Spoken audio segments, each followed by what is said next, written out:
Et coucou, cher art journaliste, c'est Marie de l'âme du féminin et je reviens après le dernier sondage sur le dos des cartes du jeu de l'âme avec de nouvelles propositions. Je pense que là on arrive à la fin de ces propositions sur le dos des cartes du jeu de l'âme parce que j'ai enfin réussi à faire ce que je voulais pouvoir vous proposer en tout cas.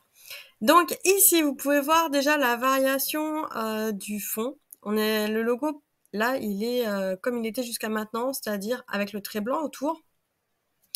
Donc on va dire c'est l'option 1, le trait blanc autour, pas de remplissage. Et avec les couleurs définitives, je pense que là on les tient pour les 5 éléments. Je vous avais proposé la dernière fois pour l'air une version un peu jaune et une autre version qui était rose turquoise.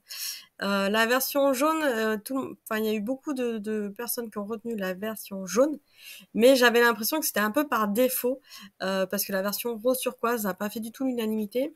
Et il y a eu beaucoup de propositions sur quelque chose qui fasse un peu cotonneux.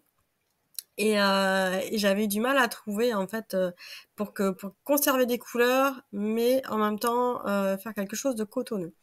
Et au final, j'ai réussi aujourd'hui, donc je suis super contente d'arriver à quelque chose, à ce turquoise gris qui pour moi me parle. Donc dites-moi si ça vous parle pour l'air, le turquoise gris comme ça. C'est vrai qu'on enlève l'eau. Le feu, j'ai pas réussi à lui rajouter une teinte un peu plus jaune parce que ça va pas avec les teintes initiales, mais j'ai essayé de renforcer davantage le rouge et je trouve que ça lui donne plus de vigueur. Et d'ailleurs, dans l'ensemble là des images, j'ai rajouté un petit peu plus de brillance à chaque fond déjà par rapport à ce que je vous avais proposé jusqu'à maintenant, mais ça fait juste une légère retouche. Donc regardez déjà bien ces images, est-ce que ça vous parle au niveau de la couleur et au niveau du logo, comment vous le sentez. Maintenant, je vais vous présenter la variante. Donc la variante, ici, c'est le même logo, avec la même taille de logo, sauf qu'il est rempli en blanc. Donc c'est un remplissage blanc du logo, avec exactement les mêmes couleurs de fond, vraiment tout exactement pareil, à part qu'il est rempli en blanc. J'ai eu des difficultés, je sais pas pourquoi. Enfin, maintenant je sais pourquoi. J'avais pas bien pris en main mon logiciel de retouche d'image. Et quand je voulais le remplir en blanc, il me mettait pas les éléments au milieu. En fait, ça me remplissait tout le cercle en blanc et ça me faisait une grosse tache blanche. Et j'étais très frustrée. Et là, j'ai enfin réussi à comprendre comment le manipuler. Et donc, le logo, c'est pas que le trait autour, mais c'est vraiment rempli à l'intérieur en blanc. Euh, donc, dites-moi quelle version, la version juste en trait ou la version remplie en blanc vous parle le mieux. Voilà, je vous fais un petit peu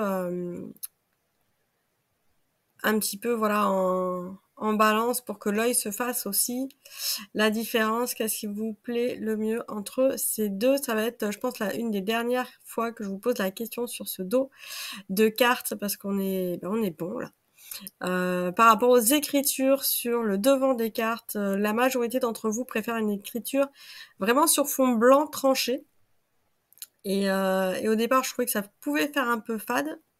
Mais je pense qu'effectivement, un blanc tranché pour bien voir, parce qu'au final, il faut bien voir la consigne.